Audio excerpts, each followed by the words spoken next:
গাহি সাম্যের গান, যেখানে আসিয়া এক হয়ে গেছে সব বাধা ব্যবধান, যেখানে মিশেছে হিন্দু বৌদ্ধ মুসলিম খ্রিস্টান। গাহি সাম্যের গান। তোমার লেখা প্রতিটি কথা আজও কত প্রাসঙ্গিক, কত বাস্তব।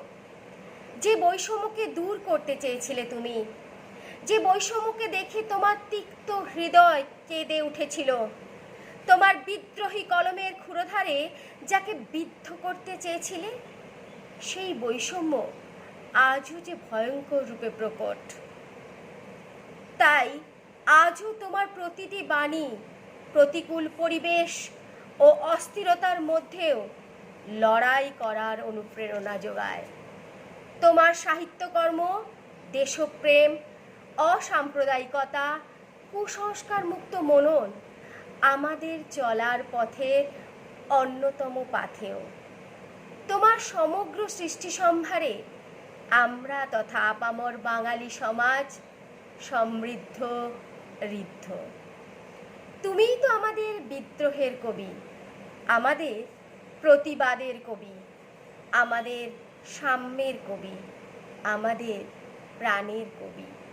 তাই যতদিন বাঙালি জাতি থাকবে, ততদিন তোমার সৃষ্টি সম্ভার থাকবে, ততদিন তুমিও থাকবে বাঙালির চিন্তনে, মননে ও চেতনায়। তোমার মতো করে বাঙালিও প্রতিবাদের রাস্তা খুঁজে পাবে।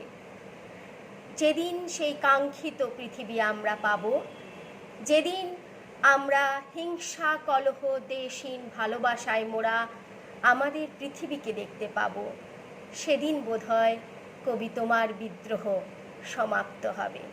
হে কবি, হে বিদ্রোহী, তোমার চরণে শতকোটি প্রণাম জানিয়ে আজকের অনুষ্ঠানের পরিসমাপ্তি ঘোষণা করছি। নমস্কার।